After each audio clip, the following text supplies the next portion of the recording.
Welcome to the Prepared School Psych Podcast, your resource for student success. I'm Jenny Ponzurek, your host and guide, drawing from over 2 decades of experience as a school psychologist, presenter, and consultant. Join me as we explore practical strategies and insights from educational experts. From evidence-based approaches to real-world challenges, we are here to support you. Whether you're a school psychologist seeking new tools, a teacher in search of effective strategies, or a special education director eager to support your team, this podcast is here to provide you with the resources you need. And as we journey together, I have a special offer just for you, our dedicated listeners. Get exclusive access to a free 2-week trial of the Prepared School Psych community. Experience on-demand resources, mini courses where you can earn CEUs, and access to me and my content specialist through a variety of methods to answer your questions. Head over to jennyponzurek.com/podcast now and use the code podcast at checkout. That's podcast, all caps, for your 2-week trial. Information about this free offer can also be found in the show notes. Come and be a part of our supportive community. We would love to have you. Now, tune in and get prepared. Welcome to the Prepared School Psych Podcast. All right, welcome everyone. Another episode, and I am so excited to introduce everyone here today to Noelle Van. So let me give you a little bit about her background. She spent the majority of her career as a corporate coach, helping innovators and leaders within Apple and Sony navigate change both personally and professionally.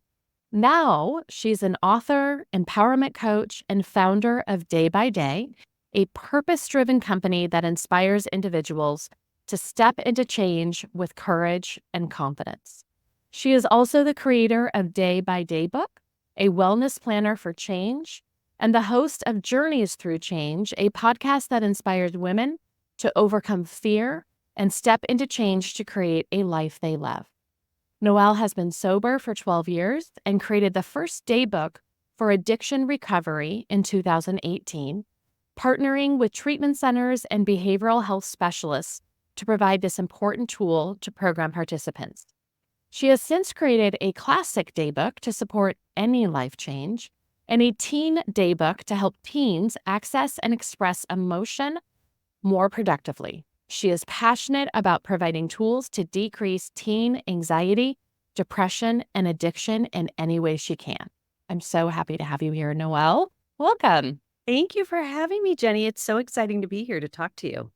I am so excited to have you on here. I know the information we're going to be talking about is going to be so useful for the audience. And we asked the important question first, which is, what is your favorite TV show that you are watching right now? Okay, this is going to be a little bit embarrassing to say, but I am watching something that probably most people have already watched. If they have watched it, they've watched it probably several times, but Succession. Oh, okay. I started that and then I don't know why. I didn't finish it. It's comical. It's comedy drama. I just got sucked into it. And people kept telling me, oh, you've got to watch it. You've got to watch it. And finally I did start, and then I'm hooked. Okay. But, it's got its ups and downs, but it's a very interesting show. And so I can't really say why I'm hooked on it so much, but it's drawn me in. And I'm not a big TV person. Okay. So when somebody gets me hooked on something, it's like, oh, okay, I'll try it. But I'm not like, I don't have like the shows that I get on every night. I'm not a big TV person. So anyways, if anybody hasn't seen it. I haven't watched it all the way through. So now I'm going to have to add it to my list now. Okay. Yes. Well, you have created a journal specifically for teens. Tell me a little bit more about the journal and why it was so important for you to create it and share it with others. So I think you mentioned in the intro, I actually created the Recovery Day by Day book back in 2018, which was something that I did basically because I was working with clients. I had received my certification for addiction recovery coaching. So I was working with women. And I just didn't have anything to provide to them to help to kind of look back and see how they were doing, right? So we would have conversations, but I thought, if I could create a tool for them to really just understand from day to day how they're feeling, then we can start recognizing patterns, which is really something that I felt was really beneficial to me when I first got sober. And basically, when I journaled in my early sobriety, that's what I did. I would kind of track. I kind of had my own system that I sort of put in place, and it really did help. So I created that initial day book. I went to a conference because I was involved with a group called She Recovers at the time, and I was helping them build a curriculum for one of their life courses. And I went to their conference and I introduced the book. And there was treatment centers there all around me that were like, this is something we don't really offer. And this is kind of a nice supplemental tool. So that's kind of how it got started. And so I started working with coaches and therapists within treatment centers to offer the book just as a supplemental tool to their inpatient, outpatient, mostly actually aftercare programs, because that's where the coaches would come in, where they were like, it's really interesting because we can help people kind of re-engage. So did that, and then got feedback from that environment of, this could go beyond recovery. This is a system that you could really use for anything. So that's where the classic and the teen sort of were born. And the teen is my heart, because the teen really, not only did I want to create something for, a different population that I thought, well, this could be really interesting to do. But aside from that, I kept thinking, as I was a teen, right? We all were at some point growing up, accessing emotion is such a key component. And I feel like in the points and times in my life as I got older and had more difficulty, right, and had, addiction issues and all of that would have really, really helped. It would have really helped for me to have something that would have brought me out of myself a little bit more, giving me permission and space, because it's really a safe space to just write. I mean, and I've been a journaler all my life. It's not like I never did that, but to have something that's guided. So that once I developed that and realized, wow, this isn't just a book, it's about a conversation to be had with yourself in a lot of ways, it just kind of took on a life of its own in terms of where I see it could help. So. And I love that reflection piece. I'm a journaler as well. You gave me access to one of your day books, and so I have been trying it out. And that's one of the things I really enjoy the most is the reflection piece. And for me, it's been really interesting because you get to think about all these different aspects, right? Like, how am I getting rest this week today? And how am I getting, good nourishment and all of those different pieces. But it was at the end of the week to really go, which one of those helped you out the most? Yes. And it was the first time I've really thought about that, because I think for a lot of people, right, we're like, I'm gonna start doing some things. And we start doing like 5 or 6 things all at the same time. And we're like, which one's actually the one that's helping me the most? Because most of us can't sustain 5 or 6 new things. It's like, out of all of them, what's the one that's helping me the most? And I remember the first week I came across that, I was like, oh, it was my mindset. Like, all these other actions were really helpful, but oh my goodness, I've been really focusing on my mindset this week. And I think that's what's really been helping me. And that was such an aha moment for me.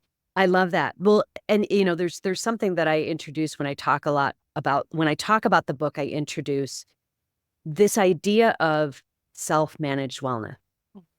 There's journals, there's planners out there, obviously lots of things that we can do on a day-to-day basis to help move ourselves along. But when I think about the ability to take a look at those components, right? You've got a journal piece in there that you can write freely. You've got then areas of where's my mood today? Where's my energy today? What are the activities that I can replace if activities aren't working for me? Right. And I just feel like there is that it's an ability to actually manage something a little bit differently than I think we think of like the writing and journaling. I feel like that's not used as, it's used as a tool, but it's not used as like a data gathering. I mean, I can't, maybe that's not the right way to put it, but you're gathering data to then come to that end of the week and go, oh, okay. So maybe if I don't do this, or I don't, and when you said the mindset, it really hit me because, or if maybe I can change some of the ways that I'm thinking about this, that, or the other thing, then maybe I can improve the next week. And then you start to see those things happening. Because that's really the key, is to be able to reflect and then go, oh, how do I adjust? And that works better. Okay, then let's make that be what I do. Well, and you said data, and I would agree that's a great term for it, because you're kind of collecting this data, and as school psychologists, we love data. And so I even love the check-ins throughout the day, because I think for me, I usually journal in the morning, right? And you're kind of in your best self because the day hasn't hit me yet, right? Sometimes I've done some journaling in the evening, but I really like the check-ins during the day. So again, to see those trends and patterns around my mood, and I love that you added in there, what's my energy level? To kind of, again, notice, am I always dipping around 3 o'clock, right? If I'm always dipping around 3 o'clock, which is, kind of one of my check-in times for myself, is there something else I can be doing so that I can either expect less at 3 o'clock from myself, right? Or, prepare a little bit better for that piece as well. Well, and I love that you just said that, right? To expect less from yourself, because we sometimes don't give ourselves the grace to just be, right? To be like, well, that's going to be a tough hour for me. Okay. Right. I mean, that's also part of it, is being able to accept and say, okay, well, this is what the day is going to look like, and not have judgment around it, but be able to adjust as you see fit. It's really interesting too, because when I talk to people about journaling, we do have there's a lot wrapped up into it. I purposely did not put dates on this journal so that people would not feel guilty, because that's what I do. I go into and it's like, oh, I missed Wednesday. Uh-oh. Suddenly there's a big judgment because I'm a perfectionist and I'm supposed to be getting every day. So it's all of that as well. Yeah. Yeah, I love that piece. I love that piece. Because there's definitely been times where I'm not consistent with it, especially when something's a new practice, right? And so I just love that I'm like, all right, it took me 2 weeks to get to the week, but that's great. That's great. I still have data. Exactly. Nobody died. Everything's fine. We're all good. Exactly. Well, how do you see this journal being used by teens? And kind of how do you think this might be introduced to them? Yeah. Because I don't know how many teens are looking for something like this. Do you see this like therapist or school personnel? How are teens going to be using this? So my initial thinking around this was all over the place, was like, there's so many different ways that we could put this in front of teens. And what I've really come to realize is, most of the people that are getting the journal now are moms, aunts, a lot of very thoughtful aunts out there. I love this. I get feedback from aunts all the time. My niece loves this. It's that kind of a thing. But I think the real impact that can be made is through schools, through counselors, through therapists. Because what I think this does is it's a supplemental tool.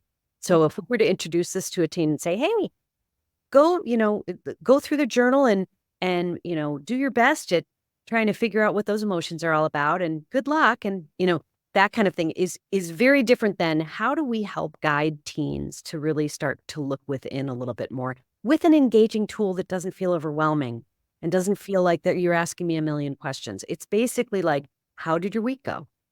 And I think that oftentimes when, teens have that support, whether it's from a counselor or it's a therapist or it's a mentor of any kind, that allows them to open up and have a safer space to kind of explore that. And then they can go off on their own and use that in whatever way they want. But I feel like I've learned more and more as I'm going through this process and in just talking with people and getting feedback, is that it's not going to necessarily be something that teens are going to go out and say, hey, I really want to go get that. But let's introduce it to them, give them an alternative to maybe being on a screen for 8 hours a day. Yeah.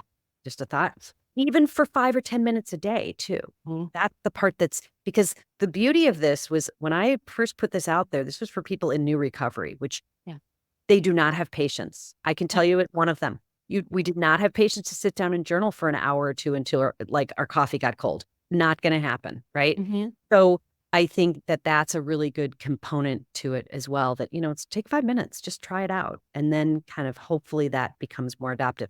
The other thing too, though, and this is part of Day by Day, the reason why I created the company Day by Day is that I feel like this is just the starting point. So this is the beginning of that dialogue with teens. This is the beginning of the dialogue with adults. How do we accept change, whether it's something that we've initiated or not? And in teens, change is happening all the time.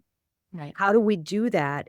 But then how can we create experiences around that? So around the dialogue that it creates, because I think it's not just about a journal. It's about how do we look at ourselves differently? How do kids really, truly understand emotion as it comes up? And then how do they express it more effectively? Mhm. And when you can self-express, that's, I think, the first step towards that. So it's kind of like helping to handhold to a different place and maybe a different way of approaching life in general for all of us. So that's why day by day is a little bit broader of a scope than just, this is a journal to give to you and have you, help support you, but more like how do we build community and more communication around that. Hey everyone, just a quick minute of your time to tell you about something coming up. Summer Boot Camp 2024 has been scheduled, and we are looking forward to seeing you virtually from July 8th through the 19th. If you are new to Summer Boot Camp, it is 2 weeks of professional development with some Q&A sessions to help answer all of your lingering questions. Whether you're starting your internship this fall, your first year in this field, or your 20th year, we have sessions for you. This summer, I am unveiling my IEP report card, a way for you to self-reflect and determine what is working and what areas are in need of some growth. We have resources all over the IEP report card, and to help you with those areas in need of growth, we have 12, yes, 12 professional development sessions over 2 weeks. Now, if you can't make the sessions live because you're actually going to enjoy your summer, no worries as we record everything. If you need some CEUs or a certificate of completion, we have those too. So head over to my website at jennyponzerk.com today, or click on the link in the show notes to learn all about the sessions we are offering. I will see you in July. Well, and I think about, school psychologists and school counselors who are working with these students and providing that direct, counseling and therapeutic support. So many times we sit down with students and we're like, how was your week? And it's hard to remember 5 days ago, right? It's Yes, hard to remember what happened yesterday, right? Especially teens with all of their emotions and all their hormones. They're thinking about like what happened the last 5 minutes. absolutely. And so I think having something where they're able to document that, if it was safe for them to share in that setting, to be able, like, let's walk back through, like, what happened, to remind us that it's not all about the last 5 minutes of our life, but what's been going on for this whole week for you. Yes. And I think I think this rang true to me when I was working with coaches, and I was at Sierra Tucson, which was a treatment center in Arizona that had it was a group program that they had just initiated called Connect 365. And they had coaches that were working with people in aftercare. Okay. And they said, it's really hard to draw out of someone who is really used to being very insular in how they feel. Hmm. How do I do that? And that's when we started to walk through prompts, because you don't realize the beauty of prompts sometimes when you're, teens they don't express sometimes at all, right? Right. They're in their room, they're in their bedrooms, the door's shut. Yeah. So, I mean, when I think about that, it's like, it's just another way to get into that sort of internal place Mhm. that they wouldn't just intuitively feel like sharing. Right. So, yeah. And I Yeah. love how for those daily prompts that you added in, they're also not too specific, Right. right? So when you think about words like rest or nourishment, that could mean so many different things to so many different people. It doesn't have to mean like, what is your diet? And how are you nourishing your body through with food? That could mean a lot of different things. And so I think it also gives that the wideness for Yeah. so many different interpretations there. Yes. It really does. It is. There's the open-endedness of it is very purposeful, Yeah. you know? Well, your website highlights a lot of fabulous values, including empathy and courage and authenticity and community. And these are all values that connect, of course, with the field of school psychology as well. Why, out of all the values, did you choose these? Why are they so important to you? Oh my gosh. Well, empathy, I think, is just something that we all need. And I think we have more empathy as we get older because we experience more in our lives. But I just think now is a time more than ever for us to have that. And that's just always been the first it's the first and foremost thing that I think of, like, what's a directional, what is setting a direction for what we're doing, is having empathy for people that are going through whatever they're going through. Mhm. And how do we meet people in the middle and say, what can I do to help? Yeah. And that's really been kind of the charge in terms of this book, because I feel like everybody I talk to has a story. Everybody has a story. What's funny is when I think about courage and authenticity, I feel like they go hand in hand because, Mhm. I've worked a lot with leaders throughout my career. So it's funny when you see people in leadership roles. So they're clearly, they're moving along in their career. They're of an older age, but they're still trying to find what that looks like. And so I don't think we're ever there yet, but I Right. think it takes a lot of courage for people to be able to be authentic and really show vulnerability. So those two components kind of go hand in hand, and then community is just something that really brought me up and out in sobriety. I mean, that was something that really saved my life, frankly. Mhm.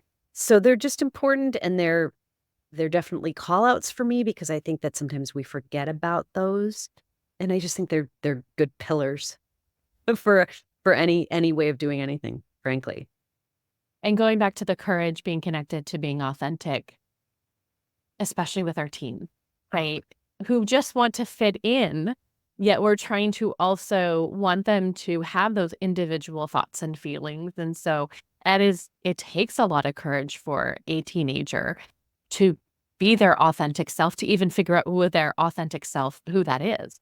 Yes, absolutely. And what's so interesting too is I keep going back to that is the age where those seeds are planted, Mhm. because you see the adults that struggle with that still. And you're like, wow, okay, if we could really get to that connection point earlier and have people be able to step into that, Yeah. that would be amazing. It would be amazing. Well, you have a podcast, you provide coaching, and you are working hard to promote your journals. What impact are you hoping to provide with all of your different offerings? And I think it's twofold. I feel like the impact around just daily wellness, I think self-managed wellness is a big piece of it. I feel like we all came out of the pandemic, and we have a very big shift that's happened, right? We have people that are not embracing change so much because they just went through a pretty tumultuous last couple of years, and nobody really wants to be stepping into something new if they don't need to. Right. But on the other side of it, you have people that are looking for more fulfillment and joy in their lives. So when I started the podcast, for example, it was really about, like, how do we have this need, we have this urge for more joy and fulfillment in our lives, and yet we don't want to step into what we need to step into to get there. Mm. I feel like there's a way to connect that. And then the wellness piece of it is just always there. We have mental health issues in this country that are, I mean, the statistics are startling. Yeah. From teens to adults, right? Yes. Both categories. And I feel like, how can we couple that? How can we say, okay, let's step into something new and different and recognize possibility in our lives, and do that in a way where we're looking after our wellness in the process. Mhm. I often feel like people think change is going to throw me into this spin cycle and I'm going to be, and granted, a lot of times it does, right? Where when we're not prepared for it. So Right. how do we, like, purposefully step into something that can make our lives better by taking care of ourselves and listening to our inner dialogue and recognizing why we're having a good or bad week, and get it, like, to a place where we're managing that more holistically. Mhm. So I feel like all the components of what I'm doing, it's funny, Jenny, when you say that, I was like, wow, I guess it's a confluence, but I'm just kind of, I'm going with the areas that I think are good touch points to then Mhm. hopefully to a place where people can go, wow, okay, it is easier to do it that way. It's easier to recognize that, like, I do have the power within me, whether I'm a teenager or an adult, Right. to change my week. I mean, I'm boiling it down to very simple things, but Right. change my day, to change my week, to recognize that I have that ability to do it. That's huge. And that then creates the courage to go to those next steps and to take those changes in life, which I think we all need, right? Nobody's got a perfect life. And a change for me could be, I spoke up in a meeting today. I mean, it Mhm. doesn't have to be earth shattering. Right. Things to help to kind of move the needle. Well, I'm curious because I've had this conversation with others as well. You talked about the pandemic, and one of the big turns that came was self-care, wellness, wellness. Like it almost became a bad word, right? Especially like in the education field, there was always like, make sure you're taking care of yourself. I mean, we won't give you any time to do it and all of those things, but it was just kind of, I think, shoved at our faces a lot. So I'm curious, how do you navigate that with the importance of wellness, but at the same time, we're not talking about bubble baths. We're not talking Yeah. about some of these other pieces. And again, like it's just an interesting term in our society right now. Yes. And that's why I think coupling this with the change component, which I think is really the key here, it's like, how do we empower ourselves? Wellness, the wellness piece is kind of inherent in, let's just make sure we're feeling okay. Let's make sure that our energy and our mood is at a place where we can handle what's going on in life. I mean, that's really that's what I think of when I think of wellness. I don't think of like, well, let's go, I'll, take Reiki classes and let's go get massages and all those things. And you can do that. That's certainly okay. But I mean, let me give you an example. When I talk with corporations, so I've been talking with some corporations, just HR people. I'm an HR person by heart, right? So they're my people. But I talk with HR individuals all the time about, okay, post-pandemic, everybody's saying, well, we need to really take care of our employees. We need to make sure that people are feeling good. Nobody's going to disagree with that, right? Right. But there is an element that I look at that's like, it's not really about, let's make sure that Susie is feeling great every time she walks in to her job in the morning. It's not my job as a manager to make sure that she's taking her vitamins in the morning. I mean, like, I'm just giving that as an example. Yeah. What it is my job to do is to make sure that I can provide somebody with something that gives them the opportunity to recognize if something is not going right. Mm-hmm. And when I think about change, it brings up a lot in people, right? Change is a big deal, and it brings up fear, it brings up anxiety, it brings up all of those kinds of things.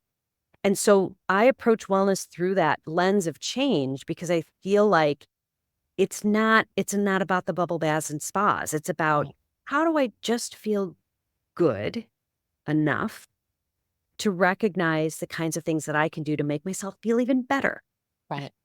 So it's weird. It's like it's wellness, but it's not that traditional sense of wellness. And I think it's more about empowerment. It's more about, how can I make sure that when I get up in the morning, I'm not feeling a victim to what's going on.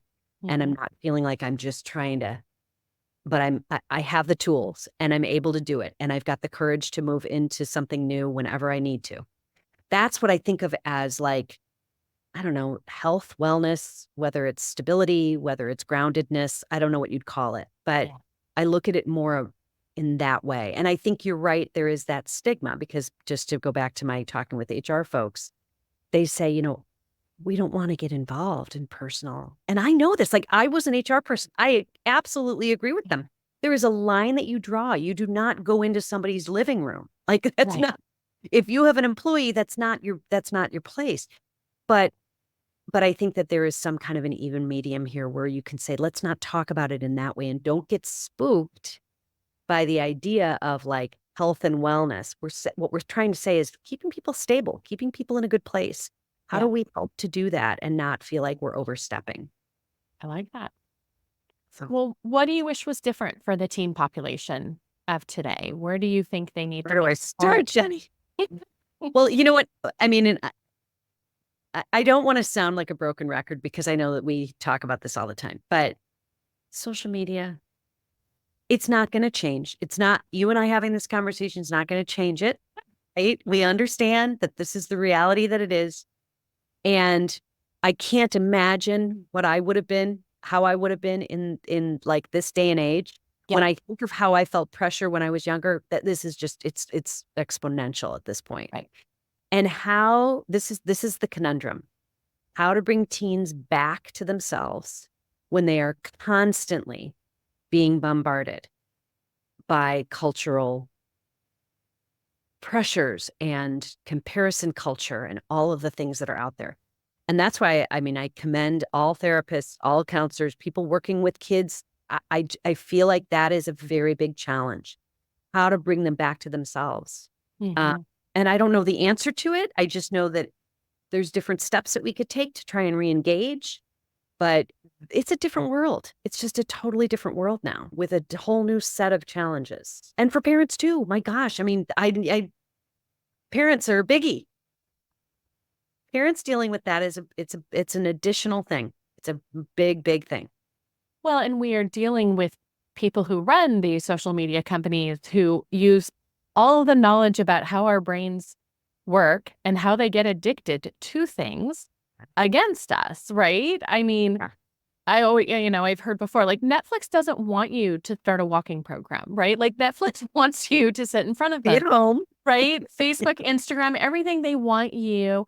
And it was interesting because I've actually taken a social media kind of deep breath in April. And it's so interesting to me how frequently I pick up my phone and there's nothing on it. Like I took off the social media, I turned off my phone. And it's so weird. I'll like have my phone in my hand and I've opened it up and I'm like, what am I doing here? Jenny, that's so brave. I mean, that's pretty brave. I mean, I'm embarrassed to say that that's the reality. Like, if you lose your phone, I mean, think about that. We've all been there. Right. You think you lost your phone? Yeah. Okay. World has ended. World has ended. Where is it? That kind of thing. Yeah.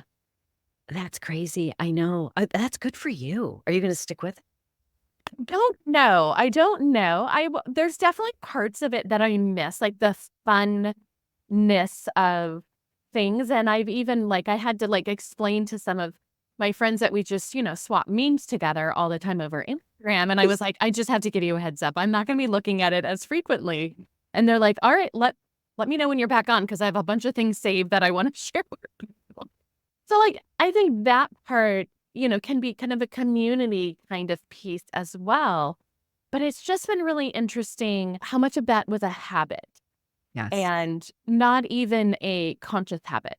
Because again, there's just so many times that I'm just sitting there and I'm picking it up and I'm like, why are you picking this up? Like, Yes. you're doing something else. Why don't you do the other thing, like watch TV or check your email? I think we're just so used to having this other thing with us. Yes. But you and I both remember a time before we had phones. Yes. Which is crazy when you think about it. I mean, seriously, when you think about that, it's I was talking to a bunch of graduate students yesterday, and I was talking about when I started in this field, I was like, we couldn't text one another because if we had texting on our phone, it cost 15 cents a text. So it had to be something important to actually somebody. And so, we don't want to say there aren't these amazing benefits from all of these different pieces, but where is that line? Yeah. And it keeps moving, right? That line, Yes. I think, continues to move. Yeah, it's different. And I mean, having worked at Apple for 8 years, I mean, I was there right after it was like, oh, you came in 2 years ago. I think I started in 2013. And it was like the phone had been introduced. And you just don't realize, even when I think back on that first year there, and I was in marketing. So I was in the launch team where they were launching and I remember thinking, oh, that's a big deal. And then it's like every year, you realize it's been 13 years now, 10 years, 13, something like that. It's amazing how much the world has changed in that time frame. It's hard for you and I to even think about how did we live our life. Yes.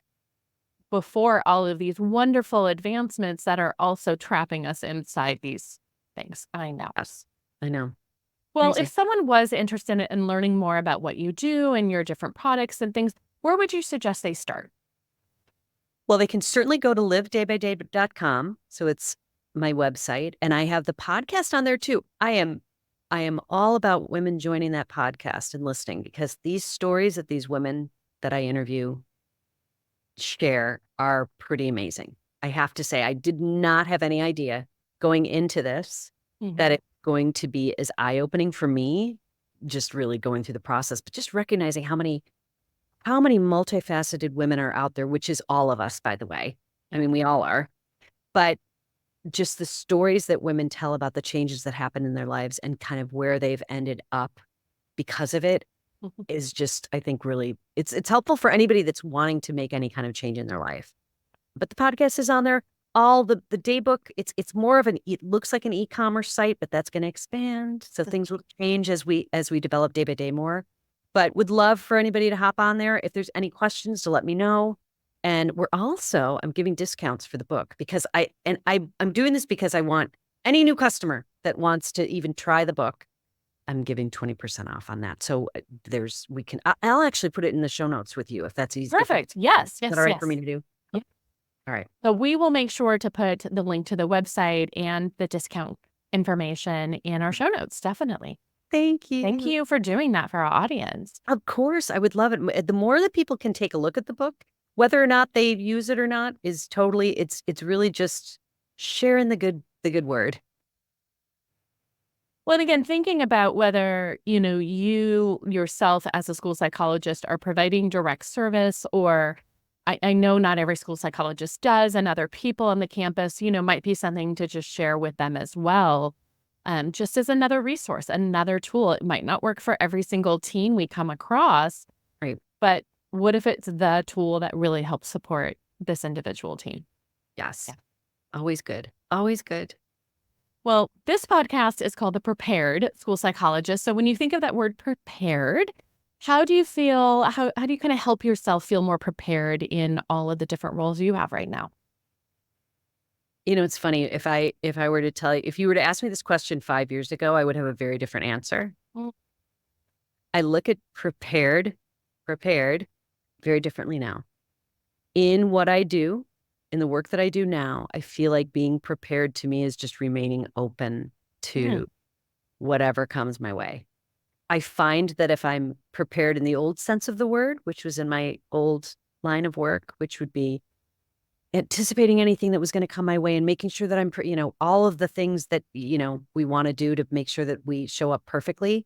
I find that when I am more in tune with my intuitive side and open to a conversation, and I'm willing to let anything in that is going to kind of take us to where it's going to go, I do a lot better that way. And I think it's just because in the coaching sense right now, when I work with people, if it's addiction recovery coaching or just regular life coaching, you need that. You need to have that ability to flex and not anticipate, really, because you don't know what is going to come out of the conversation and how you can help. So that's maybe, I don't know, did I answer the question? I love that.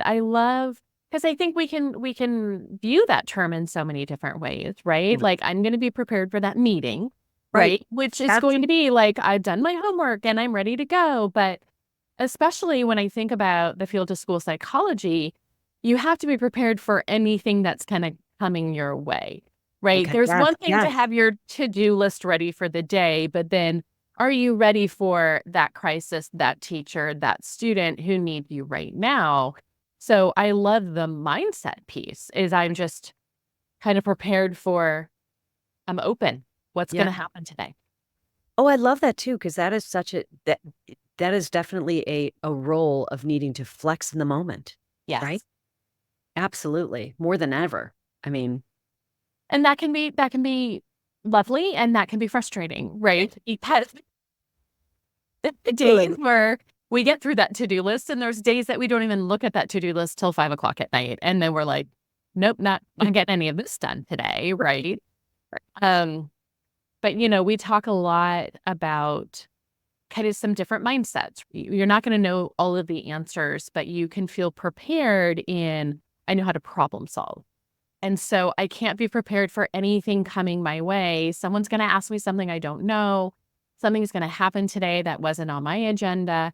But if I have that mindset of, but I'm a flexible person and I can go with the flow with this. I love that. I love it. Well, thank you so much for being on here today. I am such a pleasure. Yeah, I am so excited that other people will be able to see these different tools that you have and be able to check out your podcast and see if there's anything. I feel like a lot of people are in different stages of change, even in just starting school or starting a new job, or all of a sudden you're getting switched over. I feel like there's a lot of easy shifting that can happen in our field. So I'm really excited that you have so many resources that my audience can really benefit from. So thank you so much for everything you do. Thank you. And thank you for having me. I really appreciate it.